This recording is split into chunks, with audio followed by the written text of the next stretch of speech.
नमस्कार, सी न्यूज़ भारत देख रहे हैं आप। मैं हूं अखिलेश पांडे। वक्त हो चुका है न्यूज़ बुलेटिन का। इस बुलेटिन में हम जानेंगे कि कहां भारत जोड़ो एवं संगठनात्मक गतिविधियों की समीक्षा को लेकर कांग्रेस कमेटी ने की बैठक, कहां कांग्रेसियों ने भारत जोड़ो यात्रा के तहत निकाला पैदल मार्च। साथ ही जानेंगे कि कहां किसान भवन में प्रखंड प्रमुख की अध्यक्षता में पंचायत समिति बैठक का हुआ आयोजन। और भी ऐसी तमाम खबरों पर आई विस्तार से करते हैं चर्चा। नगर चिकोहाबाद में नगरीय निकाय चुनाव, भारत जोड़ो और संगठनात्मक गतिविधियों की समीक्षा को लेकर दौरे पर निकले कांग्रेस कमेटी के प्रदेश अध्यक्ष पूर्व सांसद ब्रजलाल खाबरी ने फिरोजाबाद जिले के शिकोहाबाद ब्राह्मण धर्मशाला बस स्टैंड के समीप बैठक आयोजित की। प्रदेश अध्यक्ष ने बैठक को संबोधित करते हुए नगर निकाय चुनाव की तैयारियों और संगठन की गतिविधियों का जायजा लिया।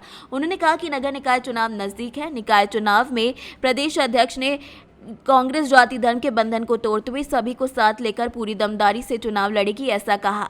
साथ ही राहुल गांधी भारत जोड़ो यात्रा का असर जनता में दिखने लगा है, ये भी कहा। आने वाला समय कांग्रेस का होगा। उन्होंने कहा कि आज देश में नफरत और विघटन की राजनीति जारी है। एक तरफ जनता जहां महंगाई और बेरोजगारी का दंश झेल रही है, वहीं दूसरी तरफ भारतीय जनता पार्टी सरकार अपने पूंजीपति मित्रों को करोड़ों का कर्ज माफ कर रही है।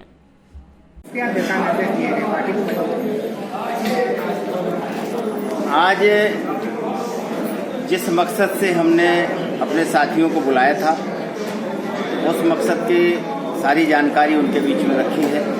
हमारे तमाम साथी हमारे आने वाले इस नगर निगम, नगर पालिका, नगर पंचायत के चुनाव में बड़ी ताकत के साथ हिस्सेदारी लेकर के आने वाले चुनाव में भाजपा को उठने बिठाने की जिम्मेवारी लेकर के काम करेंगे। अच्छा, अभी यूपी में एक सांसद को विधायक है, इस दूरी को कैसे पाटेंगे? जब तराजू में बराबर का प्रसंग होता है तो 2 ग्राम वजन रखने के बाद भी पल्ला इधर उधर हो जाता है। हमने जो रणनीति तैयार की है, कांग्रेस ने जो रणनीति तैयार की है, आने वाले टाइम में कांग्रेस सरकार बनाएगी।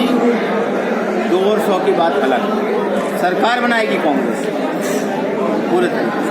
अच्छा, आप सरकार बनाने की बात कर रहे हैं, लेकिन मैनपुरी लोकसभा सीट पर प्रत्याशी नहीं उतार रहे। ये हमारी एक स्ट्रेटजी का हिस्सा है, कांग्रेस की स्ट्रेटजी का हिस्सा है, इसलिए निर्णय लिया है। अच्छा, जिस तरह अखिलेश यादव और शिवपाल में जो दूरी है, आपका व्यक्तिगत विचार क्या है? इससे कांग्रेस को फायदा होगा, घाटा होगा? नहीं, ये उनकी दूरी, उनका नज़दीकी, ये उनका विषय है। मेरा मानना ये है कि ये सारी की सारी राजनीतिक नुरा कुश्ती है। जहाँ अपने हित बनते हैं वहाँ पर हम एक होते हैं, जहाँ हमारे हित आपस में टकराते हैं वहाँ अलग अलग होते हैं। बीजेपी कहती है भारत जोड़ो यात्रा है, आप कहते हैं भारत जोड़ो यात्रा है राहुल गांधी की। भारतीय जनता पार्टी ने जिस तरीके का इस देश में माहौल पैदा किया है, राहुल गांधी जी ने उस माहौल को सुधारने का चैलेंज स्वीकार किया। भारतीय जनता पार्टी देश और प्रदेश में नफरत फैला रही है, हिंदू मुस्लिम मंदिर मस्जिद करके। राहुल गांधी जी उसको प्यार और मोहब्बत के साथ लोगों को जोड़ने का काम कर रहे हैं, जिससे देश बच सके। देश में जिस तरीके की नफरत है, देश में जिस तरीके का अन्याय अत्याचार है, देश के अंदर जिस तरीके का महंगाई और बेरोजगारी है, इन सबको ध्यान में रख करके राहुल जी ने जब सदन में चर्चा करनी चाहिए तो भारतीय जनता पार्टी की सरकार सदन से भागती नजर आई। राहुल जी ने उसी दिन तय कर लिया, तुम संसद में से तो भाग सकते हो, संसद में चर्चा नहीं कर सकते हो, लेकिन सड़क से कहाँ जाओगे? सड़क पे हम चर्चा कराएंगे तब तो आप। फिरोजाबाद से सी न्यूज़ संवाददाता सन्नेश की रिपोर्ट।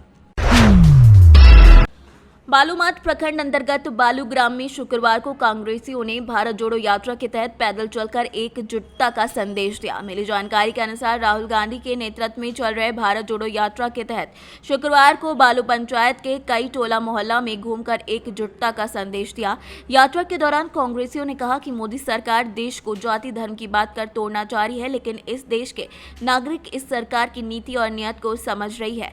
समय आने पर निश्चित रूप यहाँ की जनता इन्हें मुंह तोड़ जवाब देगी। इस मौके पर लातेहार विधानसभा प्रभारी के साथ वरिष्ठ कांग्रेसी मोहम्मद जुबैर, प्रखंड अध्यक्ष आमिर हयात, मोहम्मद साबिर, प्रिंस खान समेत कई लोग उपस्थित रहे। बालूमास से सीनियर संवाददाता मोहम्मद अरबाज की रिपोर्ट।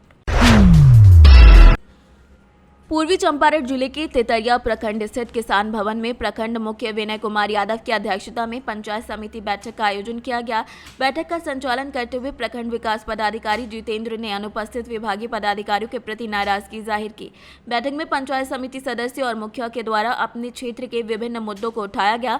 मनरेगा प्रोग्राम पदाधिकारी संजय कुमार सिंह ने मनरेगा के विभिन्न जन कल्याणकारी योजनाओं से लोगों को अवगत कराया। बैठक में सामान्य स्थायी समिति, वित्त क्षेत्र उत्पादन समिति, सामाजिक न्याय, शिक्षा, लोक स्वास्थ्य और परिवार कल्याण, लोक निर्माण समिति के गठित सदस्यों के नामों की प्रमुख द्वारा घोषणा की गई। तेतरिया मुखिया सुबोध गुप्ता ने मध्य विद्यालय तेतरिया के जर्जर भवन में नव निर्माण बहुआरा गोपी सिंह पंचायत के संतोष कुमार उर्फ देवराज यादव ने विद्यालय में शिक्षकों की अनुपस्थिति को लेकर भी वित्त शिक्षा बैंक ऑफ इंडिया के शाखा प्रबंधक के द्वारा ग्राहकों के साथ घटिया व्यवहार और पासबुक प्रिंट के नाम पर अवैध उगाही, विद्युत विभाग के द्वारा ग्रामीणों का विद्युत कनेक्शन कर मीटर नाम पर चक्कर कटवाकर बिजली बिल उपभोक्ता को ज्यादा कनेक्शन कैसे जाने का मामला उठाया। आंगनबाड़ी केंद्र ने पोषाहार में अनियमितता का भी मामला छाया। सेमराह मुखिया सुरेंद्र राय ने कदमा ग्राम में पुल के निर्माण का मामला रखा तो पुड़ास लहलादपुर पंचायत की मुखिया प्रभावती देवी ने अपने पंचायत में विद्यालय की कमी का मामला भी उजागर किया। इस मौके पर अंचलाधिकारी आरती कुमारी, प्रखंड चिकित्सा पदाधिकारी समेत कई लोग उपस्थित रहे। स्तरीय बैठक रखा गया तेतरिया में और यहाँ कई आला अधिकारी नहीं उपस्थित हुए, जैसे बिजली विभाग का, पीएचडी विभाग का, वन विभाग का इत्यादि। तो उन लोगों के लिए पहले आप क्या कहेंगे बताइए। प्रखंड स्तरीय पंचायत समिति की आज बैठक आयोजित की गई है। जो पदाधिकारी लोग अनुपस्थित पाए गए हैं उनके खिलाफ हम लोग स्पष्टीकरण निर्गत करेंगे और उसके जिला पदाधिकारी को भी हम लोग सूचना देंगे। आपने बहुत सारे योजनाओं के लिए मुखिया को बताया है, इस पर कैसे क्षेत्र में गरीबों को लाभ मिले उस पर क्या कहेंगे। हम लोग मुखिया जी से निवेदन किए हैं कि जो भी योजनाएं हैं गरीब लोगों तक अवश्य पहुँचे, क्योंकि सभी पदाधिकारी हों चाहे नेता लोग हों, समाज की सेवा करने के लिए, गरीब लोगों तक योजनाओं को पहुँचाने के लिए ही चुने गए हैं। इसलिए हम सभी लोगों से यही निवेदन करते हैं कि सरकार की योजना है आम लोगों तक पहुँचे। आप अपने प्रखंड की जनता को क्या कहेंगे। प्रखंड की जनता को हम लोग यही कहना चाहते हैं कि जो जनता लोग हैं, सभी लोग जो सरकार की योजना है, अगर उसमें किसी प्रकार की भी अपारदर्शिता होती है या मुखिया जी लोग कोई सही से काम नहीं करते हैं तो उसके संबंध में आप हमसे शिकायत कर सकते हैं। अब अपना परिचय देंगे। मैं प्रखंड विकास पदाधिकारी हूँ, जितेंद्र सिंह नाम। धन्यवाद। आज पंचायत समिति की बैठक हुई है, प्रखंड प्रमुख के रूप में है। यहाँ किस तरह के मुद्दे उठे हैं यहाँ विस्तार से बताया जाए। आज पंचायत समिति की जो है सामान्य बैठक हम लोग बुलाए हुए थे और जो इसका जो भी है हमारे माननीय सदस्य द्वारा बहुत सारे जो मुद्दा है हम लोग माननीय सदस्य द्वारा बताया गया है। जो शिक्षा विभाग से हो या मनरेगा विभाग से हो या और भी जो भी पीएचडी विभाग से हो, विद्युत विभाग से हो, जो भी विभाग से हैं उस पर हम लोग बैठ के जो है उस पर निराकरण करेंगे। और जो भी अगर बच जा रहा है, जो भी विभाग जो नहीं आए इस बैठक में उपस्थित नहीं हुए हैं, जो उनके खिलाफ जो है वीडियो साहब के सूचना देते हुए उनको जो है खिलाफ जो है कार्रवाई हम लोग करने की कोशिश करेंगे। और आप देखेंगे किस स्तर से इतने दिनों बाद जो है इतनी अच्छी से जो है पंचायत समिति की बैठक किया गया है, जो बहुत ही इम्पोर्टेंट बैठक होती है हमारे। और जो भी इसमें अनुपस्थित रहते हैं माननीय सदस्य लोग हो या आप अधिकारी लोग हैं, उनको हम चाहेंगे कि जो है अगला जब भी बैठक बुलाया जाए सस समय वो आए, उसमें उपस्थित रहें, ताकि जो हमारे माननीय सदस्य लोग हैं बहुत सारे 2 या 3 महीना में जनता का जो समस्या है उनके पास आती है और हो सकता है जिससे हम लोग अकेले वो लोग नहीं कर पाते हैं। और जो है उनको इस बैठक में जो है इस हाउस में जो है हम लोग उसको निराकरण करते हैं और उस विभागीय जो है जो नहीं कर पाते उसको विभाग उनको पत्र जो हम लोग हैं प्रोसीडिंग लिख के उनको भेजा जाता है। और बताना चाहेंगे कि आज इस बैठक में आप लोग भी, आप सारे पत्रकार बंधु लोग भी देखे हैं कि किस तरह से कमेटी का भी गठित किया गया है। प्रत्येक हमारे माननीय सदस्य को जो है विभाग उनको बांटा गया है, जो भी उनकी समस्या को उस विभाग से वह देखेंगे और अपने जो विभाग है उनको अच्छे ढंग से सुचारू रूप से आगे चलाएंगे। आप अपना परिचय दीजिए। मैं पंचायत समिति सदस्य बहुआरा गोपी सिंह, देवराज कुमार यादव। पंचायत समिति की बैठक में आपका कौन कौन सा मुद्दा रहा है। मेरा मुद्दा हुआ, और पहले तो मैं ये कहना चाहूँगा कि शिक्षा समिति का अध्यक्ष मुझे बनाया गया है और शिक्षा विभाग में जो है शिक्षक लोग अनुपस्थित रहते हैं स्कूलों में और आवेदन लिख करके लगा दिया जाता है। जांच के समय आवेदन वैलिड हो गया और अगर जांच नहीं पहुंचा तो आवेदन जो है हटा करके फिर अटेंडेंस बना दिया जाता है। तो सबसे पहले वो उपस्थिति पे ध्यान दें। दूसरा नंबर, बैंक ऑफ इंडिया के जो शाखा प्रबंधक महोदय हैं उनसे मैं कहना चाहूँगा कि वो एक जिम्मेदार व्यक्ति है। कस्टमर के साथ बातचीत करने का जो शैली है अच्छा रखे, अच्छा व्यवहार करे। और जो करप्शन है, जो समय से पहले यही फीस हटा दिया जाता है, KYC कराने जाता है उसको 120 रुपया वसूला जाता है, बिना पैसे का जो है पासबुक नहीं दिया जाता। और कोई मुद्दा? और बिजली का मुद्दा है, मीटर जो कंज्यूमर अप्लाई करते हैं, लाइन सप्लाई करते हैं, कंज्यूमर बन जाए, उसके बाद में मीटर के लिए उनको ये बोला जाता है कि 2 से 3 दिन में आपको लग जाएगा, महीनों उनको टालाया जाता है। और काफ़ी महीना जब गुजर जाता है उसके बाद फिर उसे छापा मार करके मोटी रकम का वसूली किया जाता है। तो ये सब चीज़ नहीं होना चाहिए और मीटर का वितरण जो है सार्वजनिक रूप से करके कैंप लगा करके करवा देना चाहिए। मोतिहारी से सी न्यूज संवाददाता अजय मिश्रा की रिपोर्ट। राहुल गांधी के भारत जोड़ो यात्रा MP के इंदौर पहुंचने से पहले ही धमकी भरा पत्र मिला, जिसमें रतलाम विधायक चेतन कश्यप का नाम है और पता भी लिखा हुआ है। इस घटना के बाद इलाके में हड़कंप मचा हुआ है। इंदौर में मेरे नाम से एक धमकी भरा पत्र मिला है, जिस पर प्रेषक के रूप में मेरा नाम लिखा गया है। यह पत्र मुझे बदनाम करने के षड्यंत्र का एक हिस्सा है। मैंने रतलाम पुलिस अधीक्षक व इंदौर पुलिस कमिश्नर श्री हरिनारायण मिश्रा जी से कहा है कि इसकी तत्काल जांच की जाए व ऐसे कृत्य करने वाले व्यक्ति को कठोर से कठोर कार्रवाई की जाए। रतलाम से सीनियर संवाददाता हुसैन खान की रिपोर्ट। खबर MP के रतलाम से है, जो रतलाम में लंबे समय से अटके गोल्ड पार्क बनाने का रास्ता अब साफ हो गया है। गोल्ड पार्क के लिए स्वीकृत जमीन पर प्रशासन ने हटाने की कार्यवाही शुरू कर दी है। नगर निगम के सामने स्थित शासकीय भूमि पर से निगम और प्रशासन के अमले ने गुमटिया हटाने की कार्यवाही शुरू की है। नगर निगम के सामने बरसों पुराने कई अतिक्रमण JCB से ढाए गए हैं। अतिक्रमण हटाने की कार्यवाही का दुकानदारों ने विरोध किया, लेकिन आखिरकार प्रशासन के निर्णय के आगे उनका विरोध टिक नहीं सका। ये गोल्ड कॉम्प्लेक्स की ज़मीन है। गोल्ड, इसके लिए यहाँ पर 27 दुकानें थी जो अतिक्रमण में थी, इनको हटाया गया है। काफ़ी पुरानी दुकानें थी। हाँ, पुरानी दुकानें थी, लेकिन सबको मालूम था कि सरकारी ज़मीन पर है। उन्होंने अब ये अपने सहमति से ही हटाई है। और यहाँ तक विवाद की थोड़ा बहुत विवाद तो होता ही है। पहले से नोटिस दे दिया गया था। हाँ, पूरी कार्रवाई हो चुकी है। विरोध भी सामने आया था। निश्चित तौर पर अतिक्रमण जैसे कार्य कोई भी कार्रवाई होती है तो थोड़ा बहुत विरोध तो होता ही है। समझा बुझा के हम लोगों ने खाली करा लिया। Thank you. रतलाम से सीनियर संवाददाता हुसैन खान की रिपोर्ट।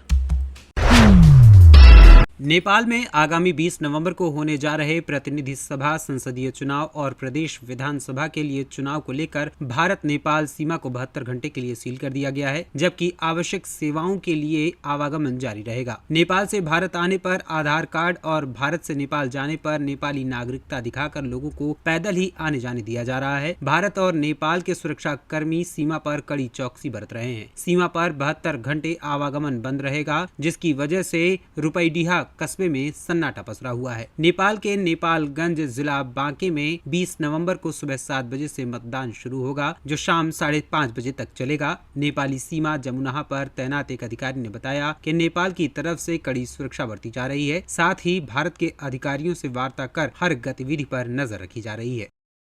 बहराइच से सी न्यूज संवाददाता नईम की रिपोर्ट।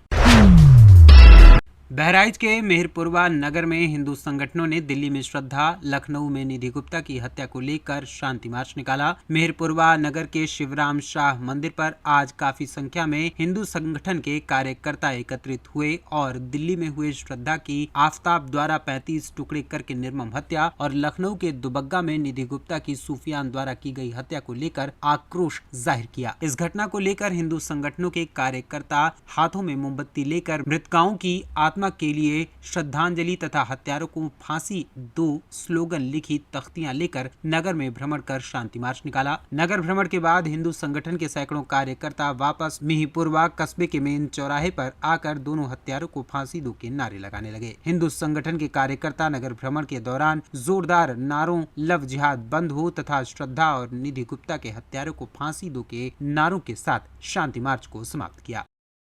बहराइच से सी न्यूज़ संवाददाता नईम खान की रिपोर्ट। खबर एटा से है, जहां यातायात जागरूकता माह नवंबर 2022 के क्रम में एटा के वरिष्ठ पुलिस अधीक्षक उदय शंकर सिंह के निकट निर्देशन यातायात प्रभारी बचान सिंह शाक्य द्वारा यातायात कर्मचारियों के साथ श्री राम बाल भारती इंटर कॉलेज जनपद एटा में अध्यापक एवं छात्र छात्राओं को यातायात नियमों एवं सड़क सुरक्षा संबंधी जानकारी दी गई एवं आरके मोटर्स पर नए वाहन खरीदने आए वाहन स्वामियों को यातायात नियमों के प्रति जागरूक किया गया। शहर के व्यस्त चौराहों पर होर्डिंग लगाई गई और बैनर भी लगाए गए। 1350 पैम्पलेट बांटे गए और फेसबुक, व्हाट्सएप, ट्विटर एवं अन्य सोशल मीडिया प्लेटफॉर्म्स के जरिए लोगों को जागरूक किया गया। इस दौरान चलाए गए चेकिंग अभियान में यातायात नियमों का उल्लंघन करने वाले वाहनों का चालान किया गया, जिसमें 71,000 रुपए जुर्माना वसूले गए। एटा से सी न्यूज़ संवाददाता लखन यादव की रिपोर्ट। लावालौंग थाना क्षेत्र अंतर्गत सीलदाग पंचायत के नावाडीह गांव के जंगल समीप से नक्सलियों के लिए खाना पहुंचाने जा रहे युवक को गिरफ्तार कर पुलिस ने जेल भेज दिया है। उक्त विषय को लेकर शुक्रवार को लावालौंग थाना में एसडीपीओ अशोक कुमार प्रियदर्शी ने एक प्रेस कॉन्फ्रेंस किया। इसमें उन्होंने विधिवत इसकी जानकारी दी। पिछले कुछ समय से लगातार ये गुप्त सूचना प्राप्त हो रही थी कि लावालौंग थाना क्षेत्र के निकटवर्ती जंगलों में शीर्ष माओवादी कमांडर अपने दस्ते के साथ भ्रमणशील हैं। इस सूचना पर पुलिस अधीक्षक महोदय द्वारा कोबरा 203, सीआरपीएफ 11 एवं चतरा पुलिस के एक संयुक्त अभियान दल का गठन किया गया था। इस अभियान दल ने जब जंगल में सर्च अभियान चला रहा था, उस दौरान एक व्यक्ति झोला के साथ दिखाई पड़ा और जैसे ही पुलिस टीम और सुरक्षा बलों के ऊपर उसकी नज़र पड़ी, वो भागने का प्रयास किया। इस दौरान सुरक्षा बलों द्वारा खदेड़ कर जब उसे पकड़ा गया तो उसके पास से लगभग 20-25 आदमी का खाना बरामद किया गया। अग्रतर इसी क्रम में जब उनसे गहनता से पूछताछ की गई तो उनके द्वारा बताया गया कि वो नक्सली कमांडर मनोहर, नंदू एवं धीरू और अन्य सभी कमांडर का एक सबसे बड़ा समर्थक है, जो समय समय पर उनको राशन, खाना पानी एवं अन्य वस्तुएं उसको उपलब्ध कराता है। साथ ही साथ सुरक्षा बलों के आने जाने के संदर्भ में भी उनको सूचित करता है। साथ ही साथ अग्रतर पूछताछ के क्रम में इनके निशानदेही पर इनके घर से नक्सली साहित्य एवं एक मोबाइल बरामद करने में कामयाबी हासिल हुई है। लावालौंग थाना कांड संख्या 63/22 इस संदर्भ में दर्ज करके और इनको न्याय के परीक्षा में भेजा जाएगा। सर, ये किस कोई पोस्ट पर था क्या? सिर्फ ये कोरियर का काम करता था ये बेसिकली। लावालौंग से सी न्यूज़ संवाददाता साजिद की रिपोर्ट। खबर संभल के जुनावई थाने से है, जहां दिन में लगभग 9:30 बजे के करीब से बिजली के पोल में करंट आने की वजह से बेसहारा गौवंश की मौत हो गई, जिसकी सूचना विद्युत विभाग जुनावई को दी गई। वहीं ग्राम प्रधान और सचिव को भी अवगत कराया गया। जब सी न्यूज़ भारत के संवाददाता LK भारद्वाज ने विद्युत विभाग जुनावई जेई साहब से बात की तो उन्होंने बताया कि वो देवर कंचन है, लगभग 2 घंटे का समय लगेगा, लेकिन तत्काल ही लाइनमैन भेज रहे हैं। वहीं खंड विकास अधिकारी जुनावई से इस विषय में जब बात की गई तो उन्होंने मामले को संज्ञान में लिया और गौवंश को गड्ढा खुदवाकर दबाने का संबंधित लोगों और ग्राम प्रधान को निर्देश दिया। क्या नाम है आपका? सत्यवीर सिंह। कैसे गाय खत्म, ये मामला आप बता रहे हैं, गाय खत्म हुई बिजली से, क्या है पूरा मामला? ये सुबह सुबह कोई सवारी इधर से आके निकल रही थी, उसके बराबर से ये गाय जा रही थी। इसका एक पैर नाली की तरफ आ गया और आने से और खंबे के बराबर से चपट के निकल पा रही थी और इतने में इसको करंट लग गया बिजली का। यहाँ धुआं निकलने लगा और बिजली करंट से ये ख़त्म हो गई। तो आप लोगों ने संबंधित किसी अधिकारी को सूचित नहीं किया? सचिव को भी फोन किया है और प्रधान को भी अवगत कराया है जी। ना सचिव सुनने को तैयार है ना प्रधान सुनने को अवगत कराया है। क्या कह रहे हैं? मना कर देते हैं ना, कहते हैं हमारा ट्रैक्टर भी थाने में बंद है, हम कोई आपकी सेवा नहीं कर सकते। ये किसने कहा था? ये प्रधान ने और सचिव दोनों ने। सचिव ने भी यही कहा था? हाँ, सचिव यही कहते हैं। भाई हम क्या कर सकते हैं, हमारा प्रधान का ट्रैक्टर वो थाने में बंद है, हम उसके संबंध में कुछ नहीं कर सकते। संभल से सी न्यूज़ संवाददाता LK भारद्वाज की रिपोर्ट। फिलहाल के लिए इस न्यूज़ बुलेटिन में इतना ही। देश दुनिया की तमाम खबरों के लिए देखते रहें सी न्यूज़ भारत। हर खबर आपके साथ, आपके हाथ।